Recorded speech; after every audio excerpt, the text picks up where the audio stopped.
All right, welcome to our Spring Commons Connect event. Thank you so much for coming. The Center for Community and Nonprofit Studies here at the University of Wisconsin-Madison is a center for teaching, research, and evaluation around teaching, research, and outreach, which sometimes includes evaluation, around topics of community, nonprofit organizations, and civil society. And we know a lot of you here and you know us, so we aren't going to go into a lot of background about our center, but we're trying to have these events once a semester where we can all connect and network and hear a little bit from our affiliates, who are usually faculty members or community partners who do work in those areas that I just described, who want to have an official connection to our center. And so we're going to be inviting our affiliates and graduate students from our network to do flash talks each time that we do this event, which we did last time. This time we have a slightly smaller set of flash talks, which I think actually works better because last time they got to be kind of rushed and there were a lot of them, which was wonderful information, but we want to gauge the right amount of content we're providing you. So we're going to go ahead and hear from 3 of our affiliates tonight next. And then we're going to actually have Michael McGuire of our department provide a couple of student awards to undergraduate students who are getting ready to move on to the next phase of their journey. And we do have some departmental awards that we offer every year. So the recipients of those will be named here. And then we're just going to be open for your time together to just share and connect and eat the rest of the food in the back. And there is an activity for doing some note card networking. Emma, our student employee and friend, kind of described that to you when you came in, but I'm actually going to ask her to say it one more time because just in case you didn't catch that, now she can just make it clear for you. Okay, so if you haven't engaged with the note cards at all yet, the way they work is we have a bunch of prompts already listed out on each note card, and you can kind of flip through and pick a question that you'd like to ask somebody, or there's some blank ones where you can write your own question. We have some ideas listed there for you. And you can go ahead and take a note card and write your name on it and go talk to somebody and have a conversation. And once you're done with that conversation, you can put your note card in the red box over there. And that is your chance to win one of our 2 door prizes. They're Collectivo gift cards. And you can do as many note cards as you want with your name on there for even more chances to win. Great. So with no further ado, we'll get started with our flash talks. And then after the flash talks, we'll come back and say a few more things, like I said, about the student awards and other announcements from the Commons. So I think I'll have Michaela switch the slide deck and that will get us started.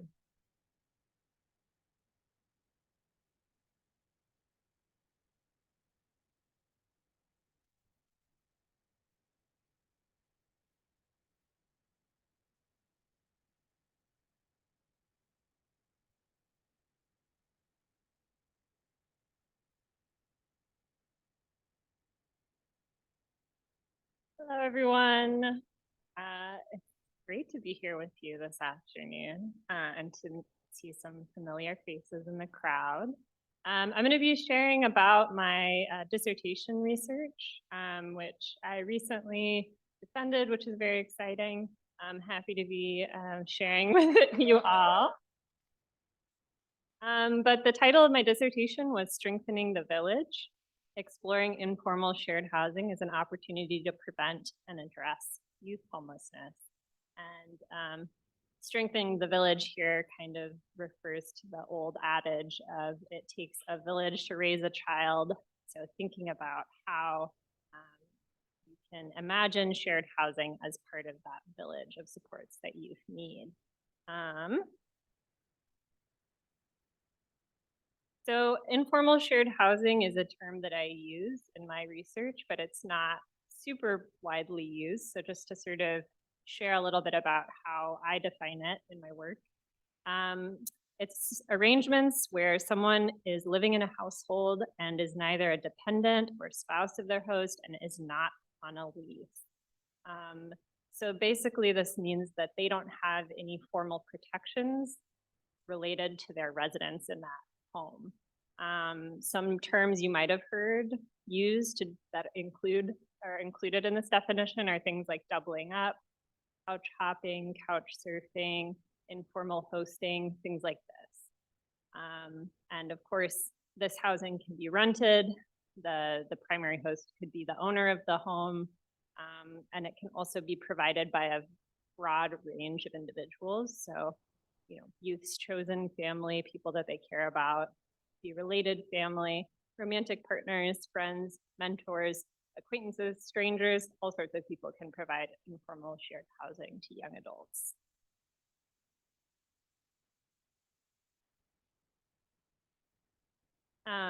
And as you might have guessed from that description, informal shared housing includes a wide range of experiences for the young person.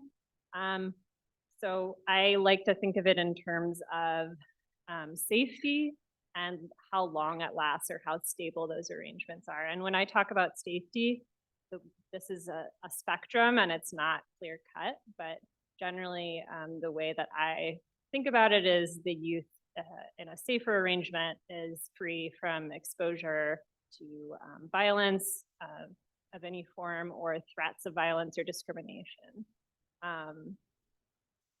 And we also know, we have research to show that youth homelessness generally, a lot of young people who are experiencing housing instability over the course of a year are also in some form of informal shared housing in the US.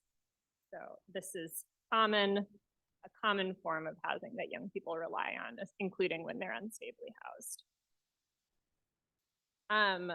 And not all informal shared housing that I look at is counted at a federal level as a form of homelessness. So when we look at those safe longer-term arrangements, so think of, a grandma takes in her grandkid long-term, it's a safe and stable place, but that grandma doesn't have legal custody of their grandchild. The child is just living there long-term, right? That's not captured in definitions of homelessness, and I don't make a claim about whether or not it should be, but I'm looking at all of these together. So, regardless of whether or not it's very stable or less stable, I'm interested in kind of understanding what leads to instability or stability in these arrangements.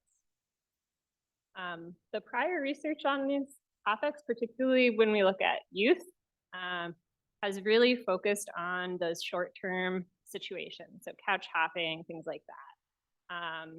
And they've found that there are, particularly when youth move around a lot with greater residential instability, there's greater risks and downsides to these arrangements. So we know that when youth are forced to leave situations, that's a bad thing, kind of intuitive, but also more generally in sort of advocacy and policy discussions about this housing, there's a lot of concern about risks and unsafety. So there's sort of the threat of these less safe situations has kind of characterized discussions of all informal shared housing, whether or not it is safe or unsafe. And so in large part, the project of my dissertation was to sort of reframe this, particularly safer informal shared housing as an asset in communities, as a form of as a community response to youth homelessness. People taking in young people who need a place to stay, and sort of asking the question, what could prevent instability in those longer term situations? Could we think of them as an opportunity for prevention, youth homelessness prevention approaches? And then in those shorter term safe situations, if the youth needs a place to stay longer, what would make it possible for them to stay somewhere if it is safe for them to do so?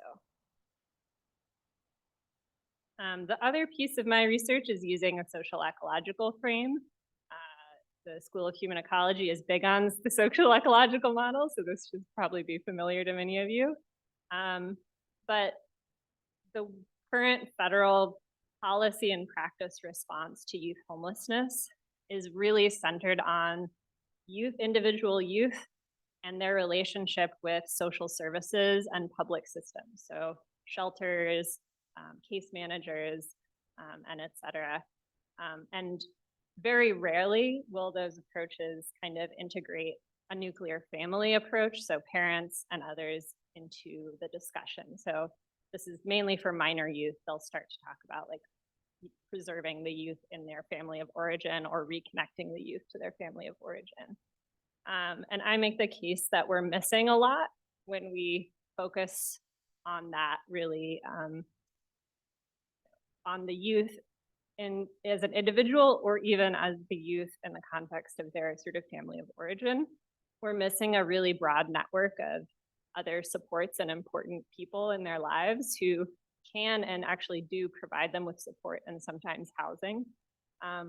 And also the sort of challenges that we see that lead to instability and informal shared housing don't happen in a vacuum, right? They're happening in the context of community level displacement, disinvestment, systemic racism, and economic, educational, and health inequality. So trying to put some of those challenges in that context, I think helps propose new solutions that operate at the systemic level rather than intervening in families or treating families as if something is wrong with them. So the three driving questions in my work are, to what extent are these arrangements viable housing options for youth? What multi-level factors are driving instability and safe arrangements? And, okay, thank you. And what community, organizational, and systemic changes could promote stability? And so I'm not going to go into the findings. If you're interested in learning more about some of the perspectives that I heard from young people and hosts, I'm happy to speak to that. But the impacts that I'm interested in are sort of exploring how informal shared housing could be part of our housing array, a part of our approach to preventing and addressing youth homelessness nationally. And using what we learn about barriers to stability and safe arrangements to help design system level investments that are aimed at strengthening that village of support that all young people need.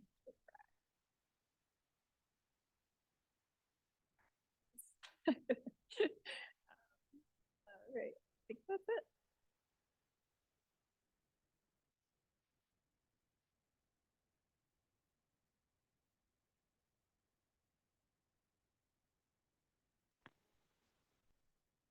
Hello. Okay. Good afternoon, everybody. Thank you so much for taking out the time today to listen to all of us.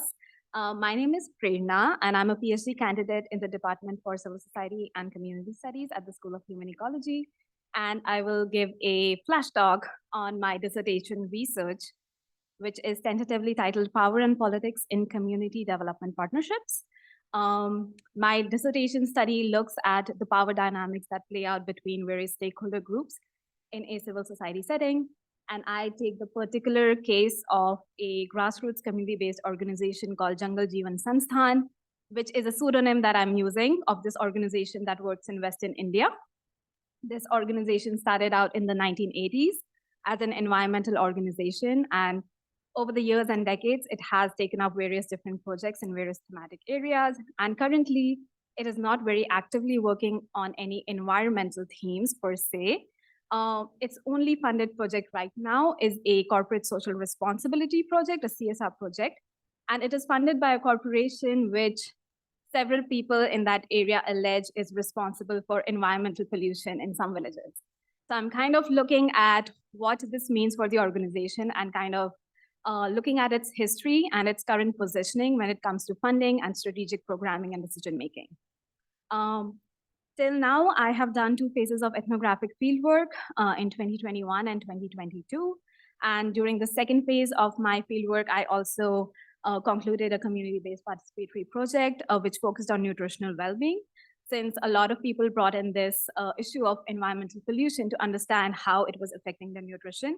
So I engaged in a series of workshops with community members and leaders over there to kind of understand how they are articulating the systems in which they are embedded and what they think can be done at an organizational and collective level to address these issues.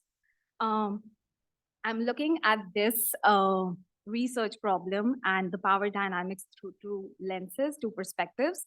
one of which is kind of a critique of neoliberalism and how neoliberal influences kind of dictate organizational programming.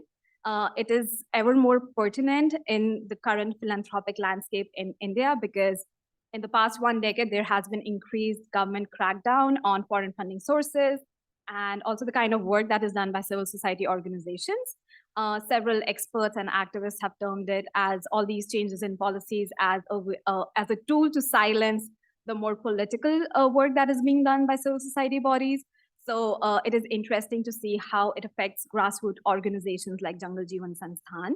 And the second lens that I'm looking at is through it's more of an actor-oriented approach by looking at the role of brokers who are kind of influential peoples at important junctures or disjunctures of organizations and the role they kind of play in translating and implementing these projects at the grassroots so that organizational objectives are met, but also community needs are addressed as much as possible.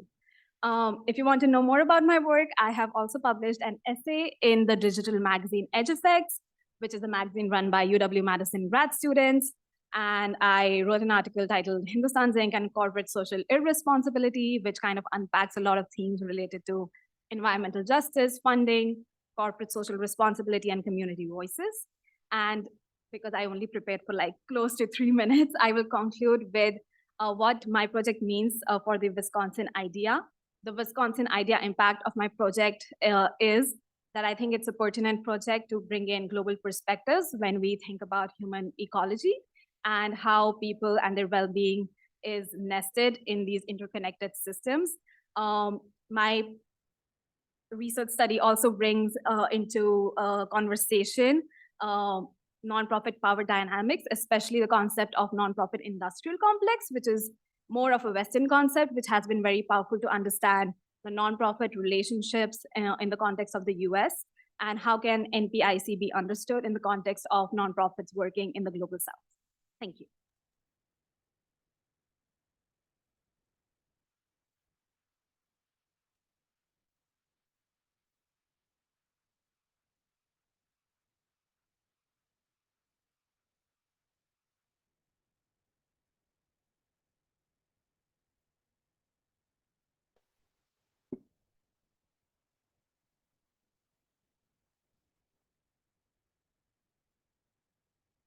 Hi, everyone. Can you hear me? I'm Deborah Kaddu-Serwadda. That's a mouthful. Just call me Debbie for short. And I'm here to talk about the 4W Initiative for Women and Wellbeing. How many of you know about us? In a lot of detail? In a lot of detail? Great. So I serve as the 4W Leadership Circle Director for Africa. And today, I know you know quite a bit about 4W, but I'm going to share something that's quite exciting for us that we hatched in 2022. And this is what we call the Change Makers for Women's Wellbeing in Higher Education. And this is a University of Wisconsin-Madison partnership with Makerere University in Uganda. I won't go too much into our work, but we do have a powerful vision to make life better for girls and women and make the world better for all. We're guided by our mission to leverage the strengths of UW-Madison to be a convener and leading voice in education, applied research, and impactful engagement to promote global well-being and the full participation of women in society. So that's broadly what we're all about. And we do this by in 3 ways. 1, we leverage the assets of the university. We host change-making platforms, and we also support change-making in action. And in this collaboration that I want to talk about, we're guided by 3 principles. 1, does the collaboration address a compelling need related to the well-being of women and South to North learning? 2, identification of committed and strong UW and also African university leadership expertise and partners. And the potential for scalability and significant impact. Now, in this partnership with Makerere University, we've been able to facilitate the formation of a 12-member advisory group for a leadership circle at Makerere University, and this is led by the Dean of the School of Public Health, and it comprises of faculty, staff, and students. We've also been able to participate in an institutional assessment as a benchmarking partner under the Gender Equality and Women Leadership in Higher Education in East Africa project that is being implemented by Makerere with support from the Bill and Melinda Gates Foundation. We've been able to convene 2 collaborative virtual parallel events with civil society partners at the Annual Commission on the Status of Women, the CSW, in March 2023 and March 2024. We've also initiated a memorandum of understanding between UW and Makerere University. In terms of our deliverables for these activities so far, we have now in place a campus-wide memorandum of understanding between UW-Madison and Makerere University. We also have a collaboration between the University of Wisconsin-Madison 4W Initiative and the Gender Mainstreaming Directorate at Makerere University with our civil society community-based partners here in Madison, the United Nations Association, USA Dane County chapter, and a civil society organization in Uganda, the Higher Education Resource Services East Africa, that works closely with Makerere University. We've facilitated student engagement in global level deliberations on women's well-being, and we've also created opportunities for faculty to link their research to global engagement on women's well-being. We continue to be inspired and guided by the Wisconsin idea because we do know that university education must enhance the lives of people's lives beyond the classroom. And there's some opportunities and takeaways for us here. 1, there are opportunities for faculty and students and community partners to collaborate in preparation for the Annual Commission on the Status of Women, CSW, global convenings through a local to global and global to local approach. And this shouldn't be limited only to the Commission on the Status of Women, though it's the largest global mechanism that reviews the status of women in the world on an annual basis. But there's so many other global mechanisms. So this framework creates possibilities for faculty, students, and community partners to stop working in silos. And then another takeaway for us here is an opportunity to work directly with Makerere University under the Memorandum of Understanding, because this is a university-wide Memorandum of Understanding, even though it was initiated by 4W. And yes, so there are a couple of flyers there that we use to advertise our events. And I have a copy of our latest report. Where's Stuart? Is Stuart still with us? Okay, I have one for Stuart, but in case there are any of you who don't have a copy of this, I have a couple, and you can always drop by and get copies. Thank you.